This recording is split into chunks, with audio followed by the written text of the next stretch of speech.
notre Dieu. Célébrer, célébrer sa sagesse, son pouvoir. Il nous a donné la victoire en son nom. Célébrer la gloire de notre Dieu.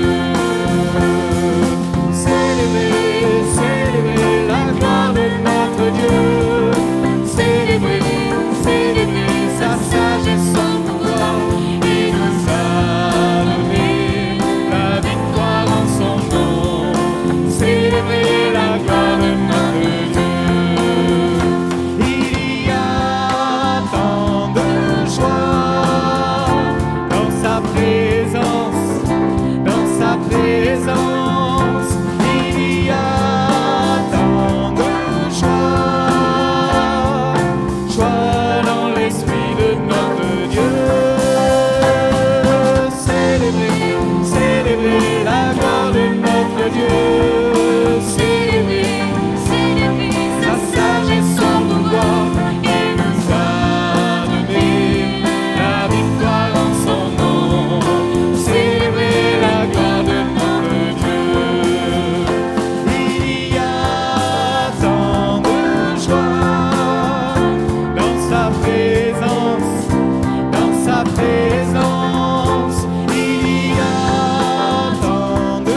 le soleil qui arrive, je vous parle en tahitien. Hein? Yorana Otou. Ça veut dire bonjour à tout le monde. Alors, si c'était l'apôtre Paul, il vous dira que la grâce de Dieu soit avec l'Église, avec chacun d'entre vous. C'est un terme qui se découvre dans la Bible bien des fois. Je pense que dans le Nouveau Testament, je crois qu'il y a 156 fois le terme la grâce. La grâce. C'est tellement important pour les chrétiens, tellement important pour les hommes en général. Et c'est un terme que finalement on emploie, mais ce matin, il m'a semblé bon et j'avais à cœur, en demandant au Seigneur de quoi je vais parler à mes chers frères et sœurs. Eh bien, le Seigneur m'a mis à cœur de vous parler de sa grâce, de sa grâce. La grâce agissante de Dieu. En fait, un synonyme de la grâce que nous trouvons dans l'Ancien Testament, c'est le mot faveur. Et donc, si on parle de la grâce de Dieu, c'est la faveur de Dieu. Cette faveur, eh bien, qui nous accorde l'assistance intentionnelle, volontaire de Dieu, aimante, généreuse pour ceux qui en bénéficient de cette grâce. Et cela, c'est sans mérite de notre part. Alors, le texte que nous allons voir, puisqu'il y a 156 textes sur la grâce, on va prendre celui qui va nous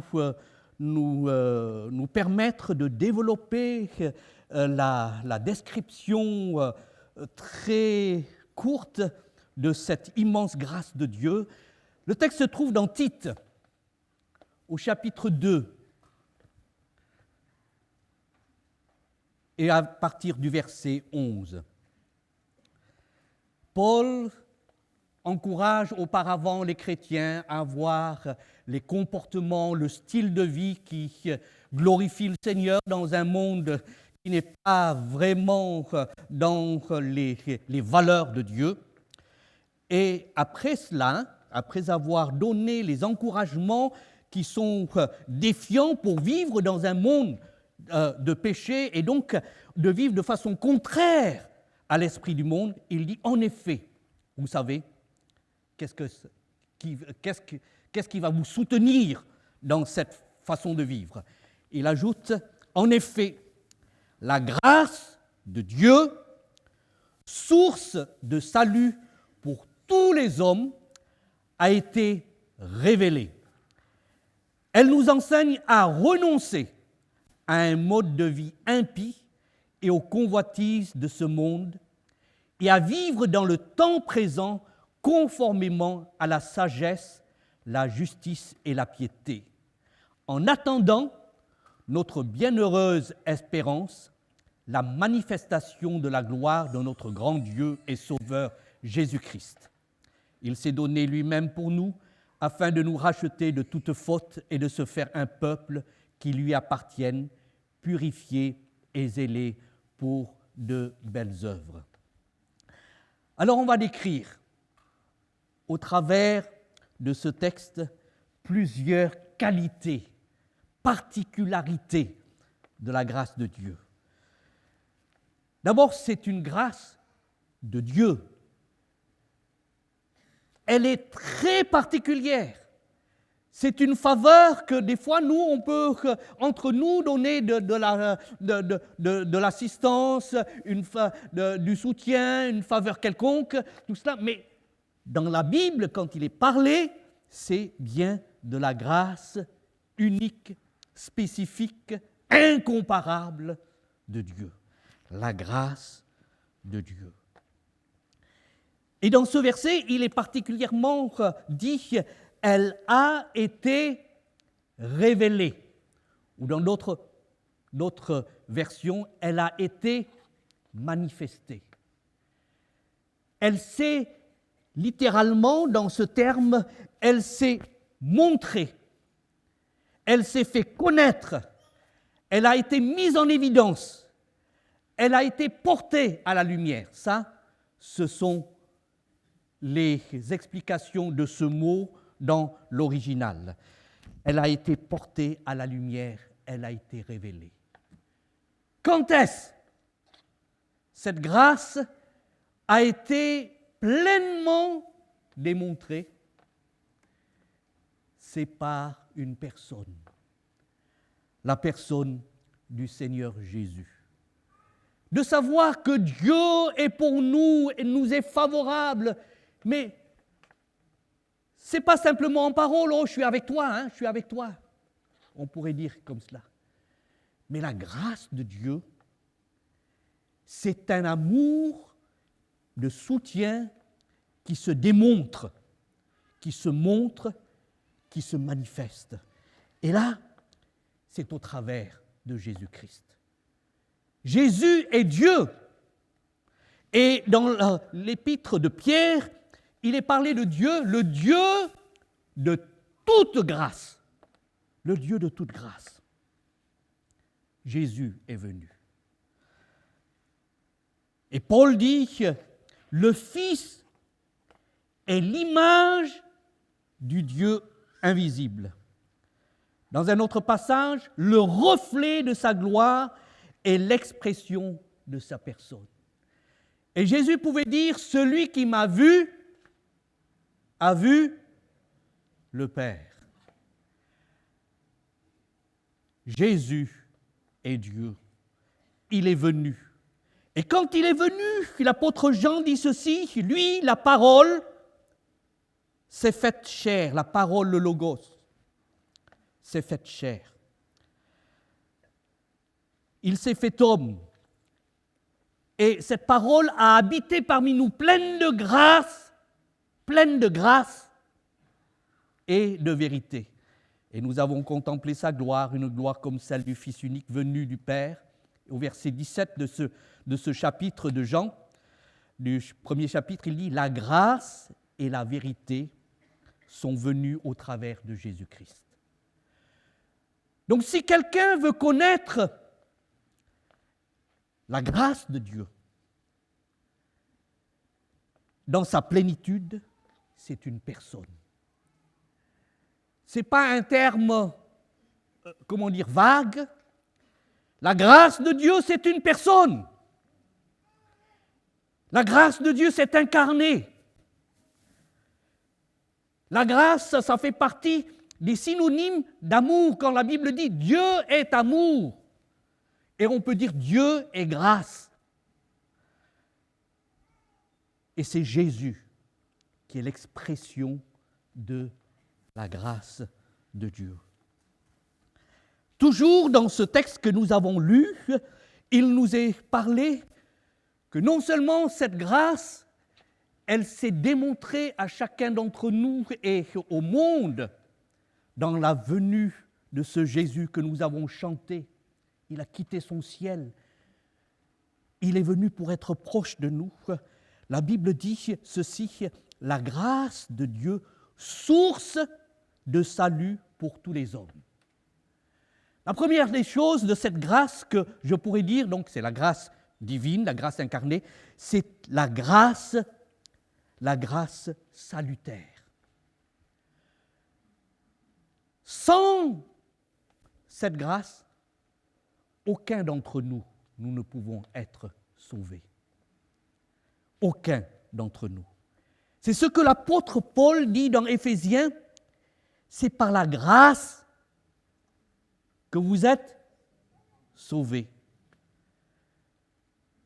Par la réponse de votre foi, par le moyen de la foi. Et le salut ne vient pas de vous, c'est le don de Dieu. Ce n'est pas par vos œuvres, afin qu'aucun d'entre vous, aucun d'entre nous, ne puisse se vanter. La grâce salutaire, source de salut. C'est au singulier cela, hein? Ce n'est pas une source. Nous ne pouvons être sauvés que par le Seigneur Jésus. Il n'y a qu'une seule source qui fait jaillir l'eau de vie. C'est le Seigneur Jésus. Et cette grâce, elle est universelle. Elle est pour tous les hommes. Quand Jésus est venu, il n'a jamais mis une seule personne loin de lui. Il n'a jamais repoussé qui que ce soit. Il est la grâce incarnée. Il accepte le lépreux qui vient alors que les gens le repoussent. Il accepte les enfants et les prend dans ses bras alors que les disciples disaient aux mamans, allez, allez, les petits, allez-vous-en. Emmenez vos enfants là, les mamans.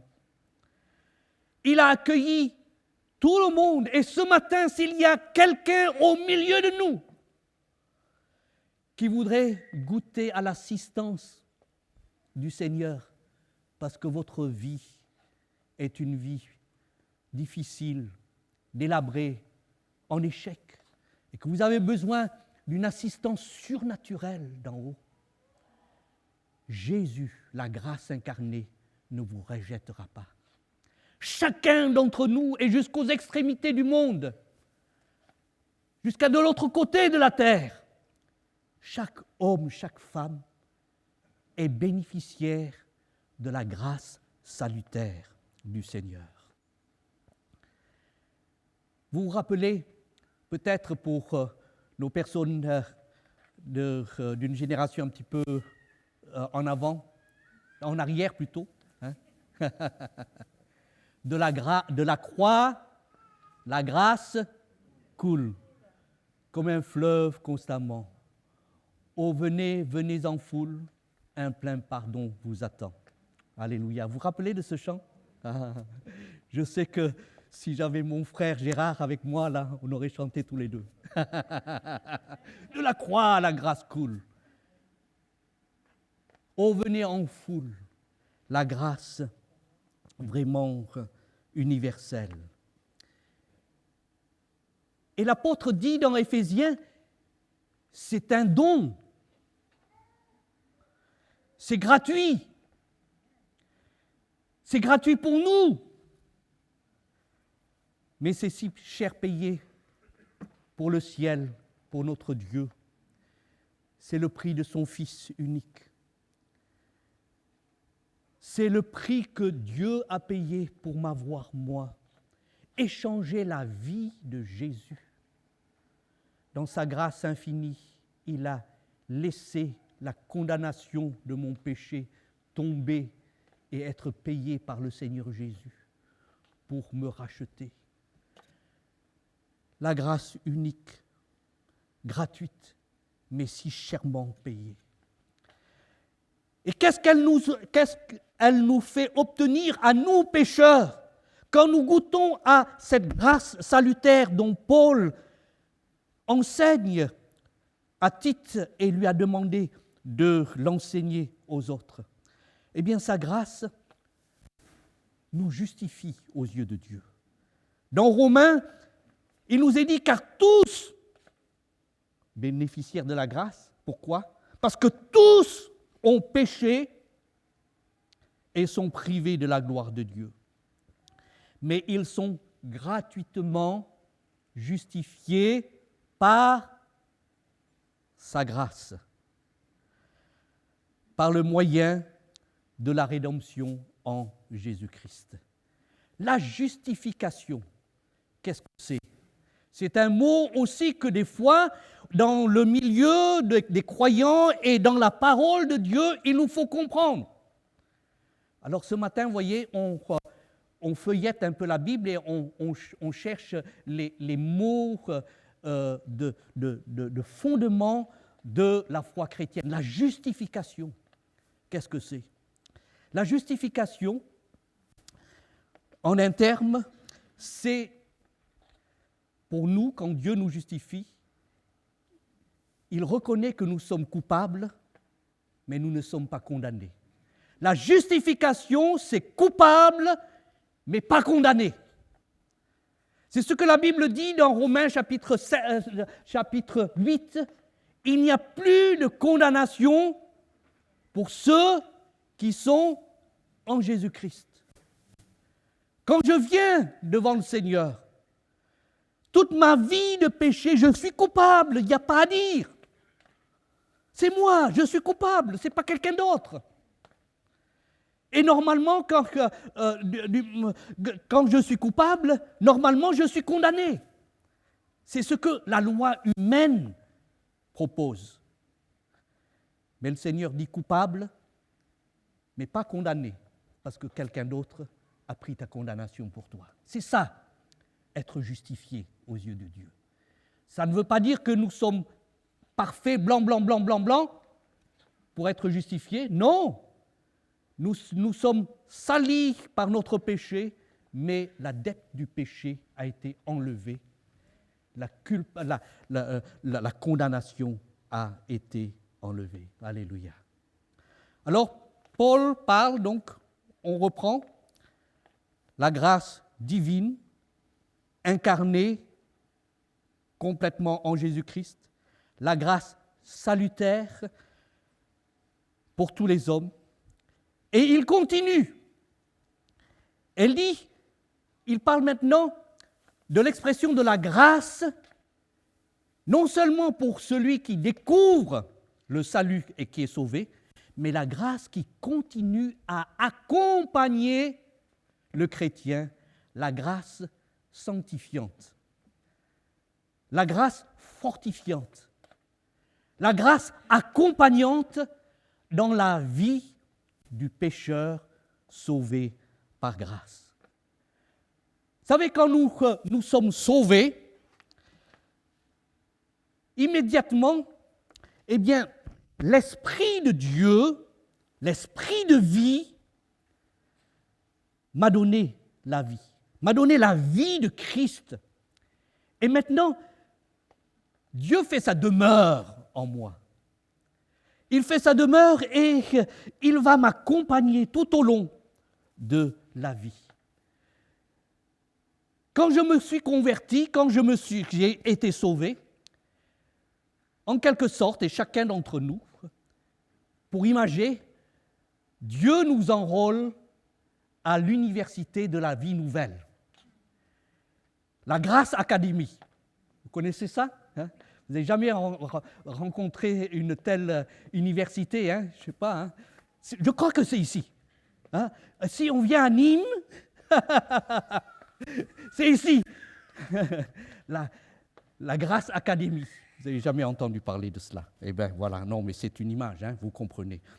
Dieu nous entraîne maintenant dans une nouvelle vie où tout au long, nous sommes engagés dans un processus de formation continue où nous nous améliorons au fur et à mesure et que nous grandissons dans la croissance spirituelle. Ce processus, qui est un processus et qui est tout au long de notre vie, s'appelle la sanctification. Alors nous avons vu la justification et maintenant nous voyons la sanctification. La sanctification, c'est un processus et c'est tout au long de notre vie chrétienne. Et le Saint-Esprit, c'est l'enseignant.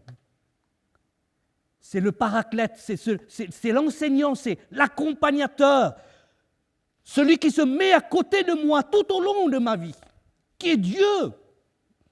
Et il va m'enseigner. Le livre de base de cette université, de cet enseignement,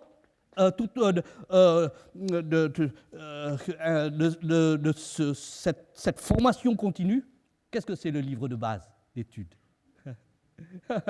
C'est la parole de Dieu. Ce sont les moyens de grâce que le Seigneur nous accorde. Et nous pouvons avoir aussi le moyen de grâce de nous rassembler ensemble pour nous encourager. Tout cela va nous accompagner. Et c'est la grâce de Dieu, la grâce sanctifiante. C'est pour cela que dans ce passage, Paul dit que la grâce de Dieu, source de salut pour tous les hommes, elle enseigne dans la vie nouvelle, elle enseigne, c'est un enseignant, la grâce, au travers de ses moyens. Et elle développe en nous ce désir tout en de grandir dans cette nouvelle vie à la ressemblance de Jésus-Christ. C'est jusqu'au fond, jusqu'à la fin de ma vie que je suis à l'université, que je suis à l'école de Dieu, à l'école de la grâce de Dieu. C'est jusqu'à la fin. Elle nous enseigne, dit ce passage, à renoncer. Voilà ce qu'elle nous enseigne. À renoncer à un mode de vie impie et aux convoitises de ce monde. Jésus n'a pas simplement sauvé tous les hommes qui sont venus à lui, mais il leur a communiqué, lui, la grâce incarnée, et c'est ce que Dieu fait dans nos vies quand nous sommes sauvés. Il nous communique cet accompagnement de sa grâce, de sa personne, pour nous aider à triompher du péché. Non seulement il nous pardonne le péché, mais il nous délivre du pouvoir du péché. Quand Jésus rencontre et sauve le paralytique de Bethesda, il dit, tu sais, va et ne pêche plus, de peur qu'il ne t'arrive quelque chose de pire que tes 38 ans de maladie. Va et ne pêche plus. Et en même temps, Jésus lui donne, lui communique la grâce et la force pour la nouvelle vie. Quand cette femme pécheresse, prête à être lapidée par ses accusateurs, est venue aux pieds de Jésus. Jésus voit sa repentance et il dit, je ne te condamne pas. La condamnation, vous voyez, tout à l'heure on a parlé de cela. Je ne te condamne pas. Et qu'est-ce qu'il ajoute? Va et ne pêche pas non plus. Hein? Alléluia. La grâce de Dieu ne s'arrête pas à l'action salutaire du démarrage. Ça, c'est le démarrage. On goûte à cette grâce-là. Mais elle nous accompagnera tout au long de notre vie.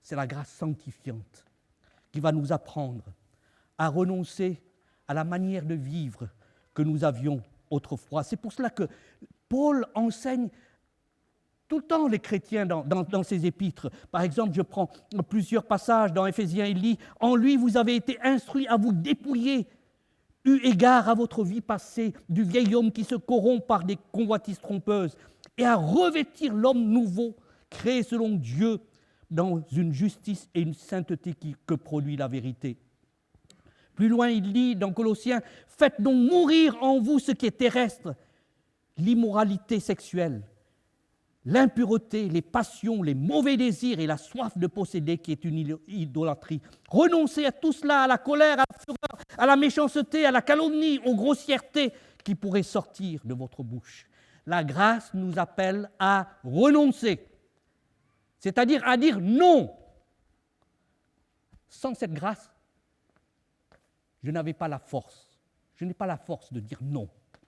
Parce que toutes ces choses-là appartiennent au rythme du monde déchu dans lequel j'ai grandi. Mais maintenant que j'ai goûté à la grâce du salut, je peux continuer ma route avec la grâce sanctifiante. Et je peux dire non avec son secours. Et j'apprends tout au long de ma vie à progresser et à triompher de toutes ces choses-là. Mais non seulement elle nous apprend à renoncer à ce qui est mauvais, mais dans ce même passage de Tite, il dit mais et à vivre, et à vivre. À vivre, c'est-à-dire à dire oui. Quand il est dit ici, à vivre dans le temps présent, dans le temps mauvais, dans le monde mauvais, dans le temps présent, conformément à la sagesse, à la justice et à la piété. À vivre. Dire oui maintenant à la vie pure, à la vie noble du Seigneur. C'est ce que l'apôtre Paul dit encore, recherchez les choses d'en haut, dans Colossiens, où Christ est assis à la droite de Dieu. Attachez-vous aux réalités d'en haut et non à celles de la terre. Je dis non aux choses de la terre et je dis oui maintenant. Et c'est la grâce qui me permet de faire cela.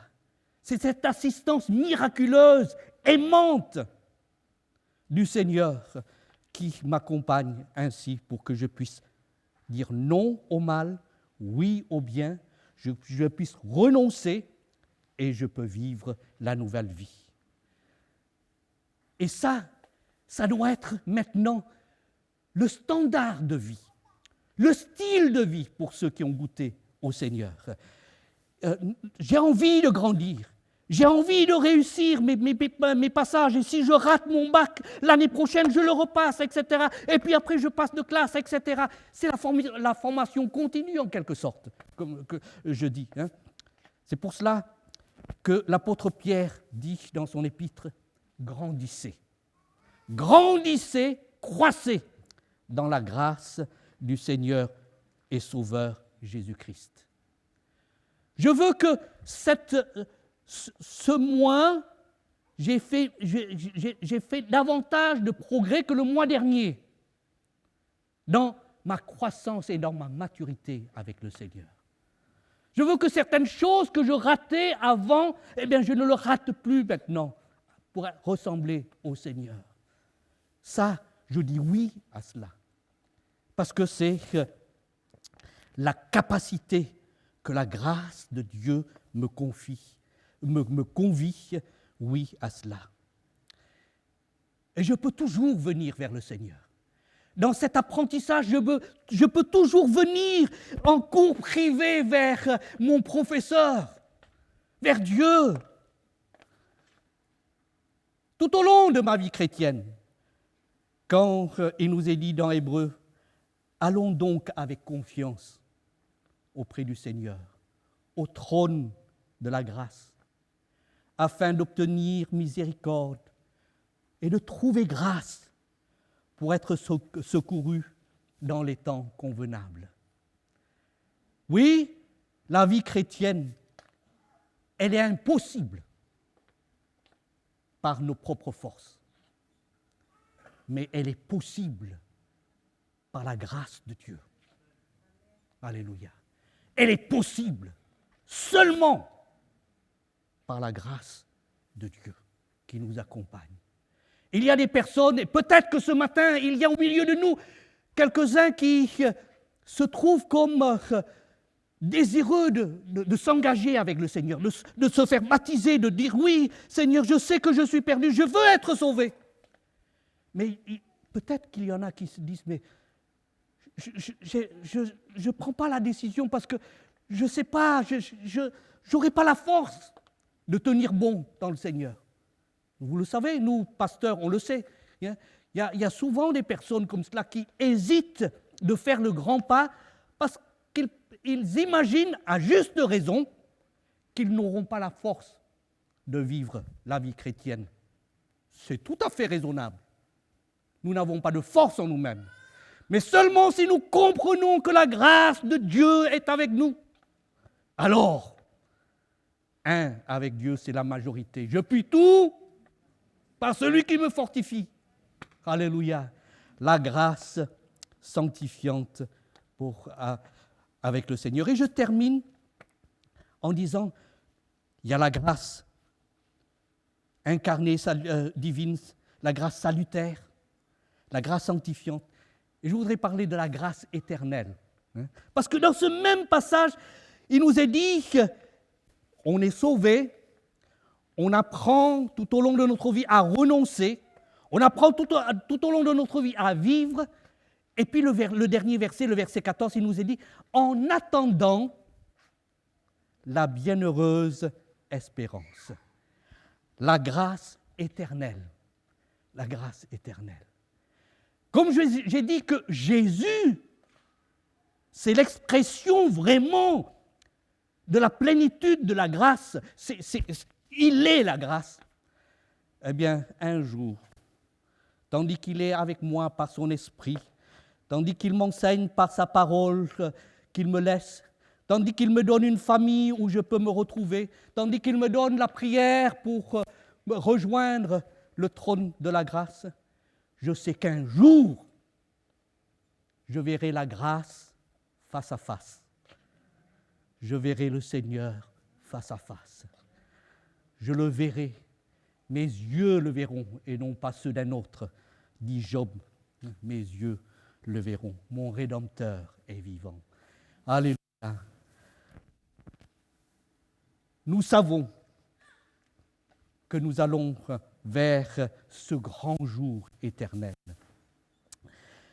Pierre nous dit ceci, le Dieu de toute grâce vous a appelé en Jésus-Christ. Pourquoi ? Pour sa gloire éternelle. Appelé en Jésus-Christ à sa gloire éternelle.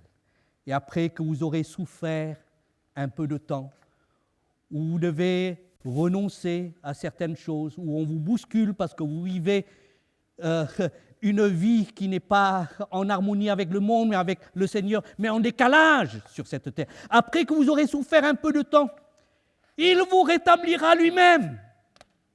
Voilà. Il vous affermira, vous fortifiera, il vous rendra inébranlable. Et puis, vous serez pris dans toute la beauté du ciel. Alléluia. Tout cela, c'est la grâce du Seigneur. Vous connaissez le psaume 23, verset 6. Oui, le bonheur et la grâce m'accompagneront tous les jours de ma vie, et j'habiterai dans la maison de l'Éternel jusqu'à la fin de mes jours. Y aura-t-il une fin de mes jours quand la vie est éternelle? Voilà. Quelle grâce, quel bonheur.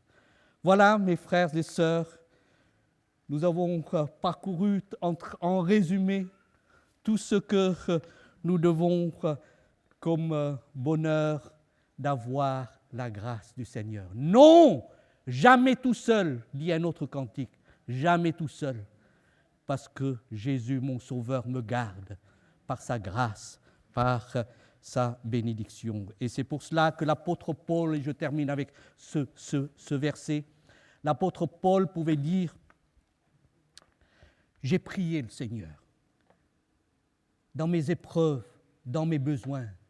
Plusieurs fois, j'ai assiégé le trône de la grâce pour lui demander son intervention pour me secourir. Bien souvent, Dieu a entendu mes prières, m'a délivré par des miracles, par des choses extraordinaires. Mais voilà, pour une chose particulière, j'ai demandé à Dieu. Et voilà, bizarrement, dans la connaissance de Dieu et des choses, il a pensé que c'était mieux de ne pas me délivrer de ce que je lui demande. Mais il m'a dit quelque chose. Il m'a dit, ma grâce te suffit. Alléluia. Alors j'aimerais que de tout ce que nous avons partagé ce matin, vous puissiez entendre au plus profond de votre cœur, aujourd'hui, demain, après-demain peut-être il y a une épreuve, une difficulté qui vous attend, que vous puissiez graver dans votre cœur ces paroles que Dieu, que le Seigneur a dit à son serviteur et à toi et à moi ce matin. Ma grâce, elle est suffisante, elle est si riche, elle est si grande, elle est si parfaite. Sans la grâce, je suis perdu, mais avec elle, j'irai de l'avant. À Dieu soit la gloire. Amen.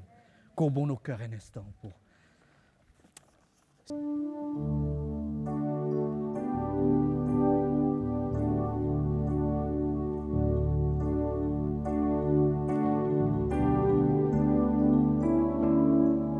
lève, faut chanter ça. Quand je suis fait, quand mon âme est accablée et que l'épreuve vient troubler mes pensées, je me tiens là, simplement dans le silence, écoutant ta voix, m'assurant de ta présence. Quand je suis fait, quand je suis fait, quand mon âme est accablée et quand l'épreuve vient troubler mes pensées, je me tiens là, simplement dans le silence, écoutant ta voix, m'assurant de ta présence. Tu me relèves pour surmonter les obstacles. Tu me relèves et je marche sur les mers. Je tiens bon lorsque je m'appuie sur toi. Tu me relèves plus fort à chaque fois. Quand loin de toi, ma vie n'a plus de saveur. Un cœur qui bat sans ton amour seul. Mais quand tu viens me remplir tout à nouveau, je sens en moi comme un céleste repos. Tu me relèves pour surmonter les obstacles. Tu me relèves et je marche sur les mers. Je tiens bon lorsque je m'appuie sur toi. Tu me relèves à chaque fois. Quand loin de toi, ma vie n'a plus de saveur. Un cœur qui bat sans ton amour se meurt. Mais tout change. Mais quand tu viens me remplir tout à nouveau, un mirage sans moi comme un céleste repos. Tu me relèves pour surmonter les obstacles. Tu me relèves et je marche sur les mers. Je tiens bon lorsque je m'appuie sur toi. Tu me relèves plus fort à chaque fois. Tu me relèves pour surmonter les obstacles. Tu me relèves et je marche sur les mers. Je tiens bon lorsque je m'appuie sur toi. Tu me relèves plus fort à chaque fois. Je tiens bon lorsque je m'appuie sur toi. Tu me relèves plus fort à chaque fois. Alléluia.